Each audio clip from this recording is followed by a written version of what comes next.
Welcome ভাই লোক, welcome back to the new video. কেমন আছো তোমরা? আশা করি সকলেই ভালো আছো, আর আমিও মোটামুটি ভালোই আছি। ওই চলে যাচ্ছে ভাই। তা খবর সেরকম ভাট বকার মতন কিছুই নাই, খালি ছোট খবর এটাই যে রোহিত দা আর কোহলি দা বিশাল প্র্যাকটিস লাগিয়েছে নেটে ভাই। রাঁচিতে ধোঁয়া একখান ছুটাবে, খালি স্টেডিয়ামে যদি ধোনিদা চলে আসে তাহলে তো মজা এসে যাবে।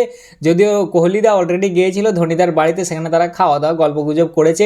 আবার ধোনিদা নিজেই দিয়ে ছাড়তে এসেছিল কোহলিদাকে হোটেলে, এইটাই টুকটাক গল্প আছে, আর সেরকম কিছু নেই। যাই হোক, চলে আসছে এবার মেন মুদ্দাতে। আজ আমরা আলোচনা করতে চলেছি অর্থাৎ রাজস্থান রয়্যালসকে নিয়ে। শুধু রাজস্থান রয়্যালসকে নিয়েই ভাই, কারণ এদের মধ্যে প্রচুর প্রবলেম আছে।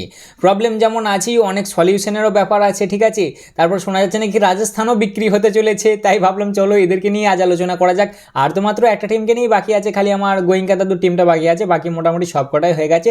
তাই চলো আজ আমরা দেখে নেবো যে রাজস্থান কাদেরকে ট্রেড করলো, কতজনকে রিটেন করলো, কাদেরকে রিলিজ করলো, কেমন হতে পারে 2026-এর প্লেইং 11 এবং কাদেরকে করবে মিনি অকশনে টার্গেট। তাহলে চলো আর বেশি না বকে ভাট, আজকের ভিডিওটা শুরু করা যাক। তো সবার প্রথমেই চলো দেখে নেওয়া যাক রাজস্থান কাদেরকে রিটেন করলো, তারপর দেখবো কাদেরকে রিলিজ করলো, তারপর বাকি ডিটেলস আসছে, ঠিক আছে।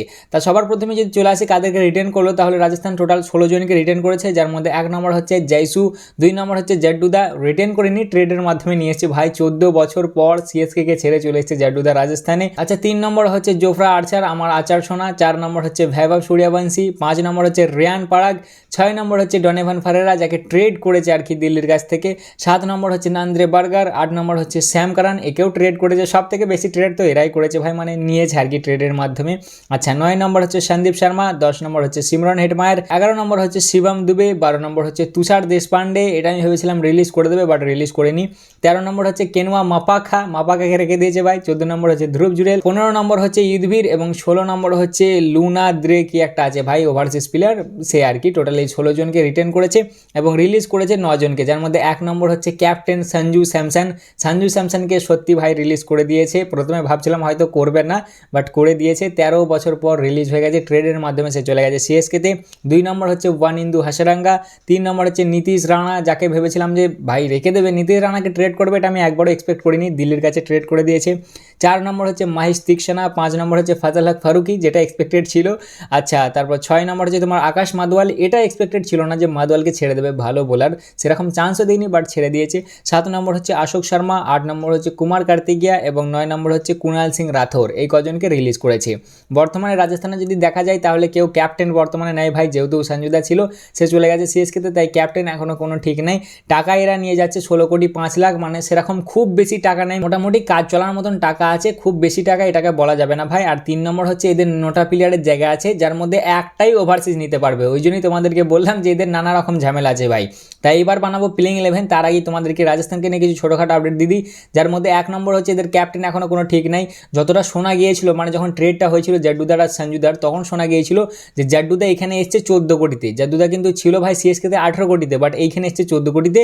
শোনা যাচ্ছিল যে তিনি নাকি একটা কোনো বড় রোলের অফার পেয়েছেন, মানে নাকি তাকে বড় রোল দেওয়া হবে বলা হয়েছে, ওই জন্যই তিনি 14 কোটিতে এখানে এসছেন। এবার দেখা যাক, শোনা তো যাচ্ছে উনি ক্যাপ্টেন হবে, আর তাছাড়াও ডিজার্ভিং জায়গায় আছে এসএসবি জয়সওয়াল, এই দুজনের মধ্যেই একজন ক্যাপ্টেন হবে। আচ্ছা, 2 নম্বর হচ্ছে ভাই শোনা যাচ্ছে নাকি এবার রাজস্থানও বিক্রি হতে চলেছে। আরসিবির পর এবার রাজস্থান রয়্যালসও নাকি বিক্রির জন্য অ্যাভেলেবেল আছে। এটা এখনো কনফার্ম খবর আমি পাইনি, তবে ভাই মোটামুটি 70% শিওর যে রাজস্থানকেও এবার বিক্রি করা হবে। কেউ নিতে চাইলে তোমরা কন্ট্যাক্ট করতে পারো। আরসিবি অলরেডি লিস্টে আছে, আরসিবি নেবে না আর নেবে, তোমরা আমাকে কন্ট্যাক্ট করতে পারো, ঠিক আছে। তাহলে আমি বলে কয়ে দেখবো কত টাকা দিতে পারবে, সেটাও কমেন্টে জানিও। আর 3 নম্বর হচ্ছে ভাই রাজস্থানে অনেকই প্রবলেম চলছিল, নানা রকম। তোমার রাহুল দ্রাবিড় যেমন কোচিং ছেড়ে দিয়ে চলে গেছে, আবার কুমার সাঙ্গাকারা ব্যাক এসছে, তারপর হচ্ছে তোমার অনেক পার্টনার সাইড হয়ে গেছে, মানে অনেক রকম প্রবলেম চলছিল ভাই। মোটামুটি এখন যে স্টেবলভাবে দাঁড়িয়েছে, তবে হ্যাঁ সঞ্জু চলে যাওয়ার পরেও টিমটাই সেরকম কোনো বড় প্রবলেম হয়নি। এবার যদি চলে আসি প্লেইং 11-এর দিকে, তারপর আসবো যে কী দরকার আছে। তা সবার প্রথমে ওপেনিং অবভিয়াসলি জয়সুর সাথে ভৈভব সূর্যবংশী। 3 নম্বরে আমি আপাতত ধরে চলছি রিয়ান পারাগ, 3 নম্বরে রিয়ানই খেলবে। 4 নম্বরে ধ্রুব জুরেল। 5 নম্বর হচ্ছে তোমার ডোনোভান ফারেরা, ধ্রুব জুরেল উইকেট কিপার। 6 নম্বর হচ্ছে সিমরন হেটমায়ার। 7 নম্বর হচ্ছে জাড্ডুদা। 8 নম্বরে শ্যাম কারান। ইরসালা এ তো ফিক্সই হয়ে গেল ভাই। 8 নম্বর অবধি কোনো প্রবলেম নেই, একবারে শর্টেড আছে। 9 নম্বরে একটা স্পেশাল স্পিনার লাগবে। রাজস্থানের কাছে বর্তমান যেটা প্রবলেম সেটা হচ্ছে স্পিনের, কারণ যেহেতু ওয়ানিন্দু হাসারাঙ্গাকে অলরেডি ছেড়ে দিয়েছে, মাহিশ তিক্সানাকে ছেড়ে দিয়েছে, বড় অকশনে চেহেলকে ছেড়ে দিয়েছে, তাই সেরকম পারফেক্ট স্পিনার, মানে প্রপার স্পিনার একটাও নেই। জাড্ডুকে ছাড়া আমি দেখতে পাচ্ছি না, তাই এখানে একটা স্পিনার লাগবে। 10 নম্বর আপাতত আমার জোফরা সোনা। 11 নম্বরে সন্দীপ শর্মা। মোটামুটি টিম তাহলে হয়ে গেল ভাই। তাই স্পিনিং এদের প্রবলেম আছে, সবার প্রথমে স্পিনার দেখতে হবে। তাই স্পিনারে আমার তো মনে হচ্ছে এদের যে যে তোমার 16 কোটি নিয়ে যাচ্ছে, এরা সর্বপ্রথম টার্গেট করবে রবি বিষ্ণয়কে, মানে একদম অল ক্যাশ অল আউট অবধি চলে যাবে, যত দূর যাওয়া যায় যাবে। মোটামুটি 11-12 কোটি তো এরা সাইড করে রাখবে রবি বিষ্ণয়ের জন্য, কারণ একটা স্পিনার হয়ে গেলে এদের দল সেট হয়ে যাবে। তাই যতটা পারবে সবার প্রথমে এরা টার্গেট করবে রবি বিষ্ণয়কে। রবি বিষ্ণয়কে না পেলে তাহলে রাহুল চাহার আছে, কারণ শর্মা আছে, আচ্ছা একটা ওভারসিজের যে জায়গায় খালি আছে সেখানেই আবার হাসারাঙ্গাকেও নিয়ে আসার চেষ্টা করা যেতে পারে, কারণ হাসারাঙ্গা তো অতটাও খারাপ বোলার নয়, মোটামুটি পারফরমেন্স দিয়েছিল। তারপর যে তোমার জ্যাম্পা আছে, জ্যাম্পাকেও নিয়ে আসা যেতে পারে। তবে আমার যতটা মনে হয় এরা একদম মোটামুটি 9-10 কোটি আলাদা করে সাইড করে বিষ্ণয়ের জন্য রেখে দেবে। একটা প্রপার স্পিনার হয়ে গেলেই রাজস্থান মোটামুটি ঠিক হয়ে যাবে। আর সেরকম কোনো বড় এই টিমটাই প্রবলেম নেই। তবে হ্যাঁ, ব্যাকআপ হিসেবে কিছু লাগবে, কারণ ওপেনারের ব্যাকআপ সেরকম তোমরা দেখতে পাচ্ছ না। এই যে জয়সওয়াল আছে বা ভাইভাব সূর্যবংশী আছে, এদের ব্যাকআপ সেরকম নেই। তা ব্যাকআপের জন্য পৃথ্বী শ আছে, তারপর হচ্ছে আরসিবির জন্য আগের বারে খেললো মায়াঙ্ক আগরওয়াল আছে, এদেরকে অ্যাজ এ ব্যাকআপ হিসেবে রাখা যেতে পারে। আর মেন প্রবলেম যেটা রাজস্থানের হয়েছিল এর আগের বারে, সেটা হলো ভাই ফিনিশিংয়ের প্রবলেম, বুঝলে। অবভিয়াসলি ধ্রুব জুরেল ছিল, সিমরন হেডমায়ার ছিল, বাট সেই লেভেলে টপ ক্লাস ফিনিশিংটা হচ্ছিল না। এইবারে মোটামুটি খাতায় কলমে যদি তোমরা দেখো তাহলে ডনেভান ফারেরা থাকছে, সিমরন হেডমায়ার, জাড্ডু কারণ অবভিয়াসলি স্ট্রং লাগছে, খাতায় কলমে দেখে স্ট্রং লাগছে, বাট মেন জায়গায় যে যদি গড়বড় হয়ে যায় তাহলেই ভাই প্রবলেম হয়ে যাবে। দেখো শুনতে খারাপ লাগলেও জাড্ডুদা বর্তমানে সেই লেভেলের ফিনিশিংটা করতে পারছে না, সিএসকেতেও সেই লেভেলে করতে পারেনি লাস্ট 2 বছরে। আচ্ছা কারণের ওপরেও অতটা ভরসা করা এখন আপাতত যাচ্ছে না। ধ্রুব জুরেল তো ডুবিয়ে দিয়েছে এর আগের বারে ভাই, 2টো ম্যাচে আই থিঙ্ক ডুবিয়ে দিয়েছিল, যাচ্ছে তাই ভাবে। সিমরন হেডমায়ারও সেরকম পারফরমেন্স দিতে পারেনি। তাই এখানে একটা ব্যাকআপই বলো বা প্লেইং 11-এর জন্যই বলো, একটা ভালো ফিনিশার লাগবে, তাগড়া ফিনিশার। তা তাগড়া ফিনিশারের জন্য প্রথম অপশন অবভিয়াসলি থাকছে ডেভিড মিলার। টাকাটা বেশি নেয় না, এটাই তো প্রবলেম, বলো তো। একটাই ওভারসিজ নিতে পারবে, ঠিক আছে, 7টা ওভারসিজ স্লট অলরেডি ফুল আছে, তাই একটাই ওভারসিজ নিতে পারবে। এবার স্পিনের দিকে ওভারসিজ একটা নিয়ে নেবে, নাকি ব্যাটারে নিয়ে নেবে, নাকি ফিনিশারে নিয়ে নেবে, এটাই হচ্ছে বোঝা মুশকিল, বুঝলে তো। নাহলে ফিনিশারের দিকে লিপস্টিককেও নেওয়া যেতে পারে, লিপস্টিক ভালো প্লেয়ার আছে, তার সাথে তোমার স্পিনেরও অপশন দেবে, তোমার যেমন ফিনিশও করতে পারবে স্পিনও দিতে পারবে।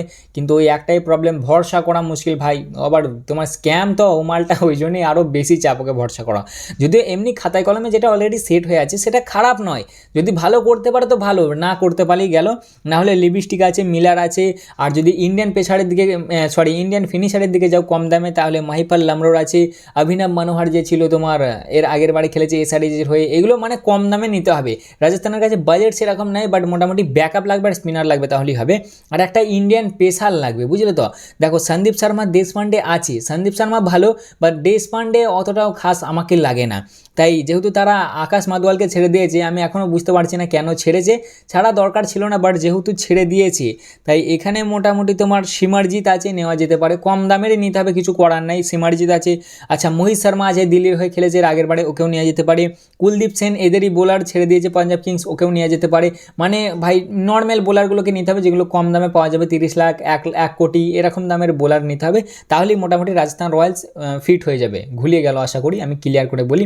সবার প্রথমে একটা এদের স্পিনার লাগছে, স্পিনার হলে টিম ফুল, মানে আর কি প্লেইং 11 শর্টেড হয়ে যাবে, কোনো প্রবলেম থাকবে না। এরা অল আউট যাবে আমার মনে হচ্ছে রবি বিষ্ণয়ের দিকে, কারণ সব থেকে বেশি স্পিনারের দরকার এদেরই, কারণ এদের কাছে সেরকম স্পিনার নেই এক কথায় বলতে গেলে। আচ্ছা 2 নম্বর হচ্ছে ওপেনারের ব্যাকআপে যাবে, তোমার ওপেনারের ব্যাকআপ লাগবে, মোটামুটি ওপেনার ব্যাকআপ। ফিনিশারের ব্যাকআপ লাগবে, অথবা তুমি ফিনিশারই ধরতে পারো, কারণ কে কখন ফর্মে থাকে বলা তো যায় না ভাই। এরা সিমরন হেডমায়ারকে নিয়েছে, বাট হেডমায়ার এর আগের বারে অতটাও ভরসা দিতে পারেনি। আমি তো অবাক হয়ে গেছিলাম যে বড় অকশনে এরা ট্রেন্ট বোল্ট, রবিচন্দ্রন অশ্বিন, তারপর হচ্ছে তোমার ইউজি চাহেল, জস বাটলার 4 জনকেই ছেড়ে দিয়েছিল, ওইটাই তো আরও চমকে গেছিলাম আমরা, ওই জন্যই আর একটু খারাপ পারফরমেন্স দিয়েছিল। মোটামুটি একটা স্পিনার হলো, তোমার ওপেনারের ব্যাকআপ হলো, আচ্ছা মিডল অর্ডার একটা ফিনিশার হলো, আর একটা ইন্ডিয়ান পেসার মোটামুটি নিলেই হবে। এই একটা দুটো মানে কম দামের আর কি, ওই যে কুলদীপ সেন, মোহিত শর্মা, সিমরজিৎ এরম টাইপের পেসার নিলেই মোটামুটি ঠিক হয়ে যাবে। তাহলেই আমি দেখছি যে রাজস্থান ভালোই মোটামুটি পারফরমেন্স দিতে পারবে। তাই ছিল আজকের ভিডিও, কেমন লাগলো অবশ্যই জানাবে। কেমন লাগলো সব মোটামুটি ঠিকঠাক হলো তো নাকি? রাজস্থান ফ্যান্সরা কমেন্টে অবশ্যই জানাবে। দেখা হচ্ছে আবার পরের ভিডিওতে, চলো ততক্ষণের জন্য টাটা।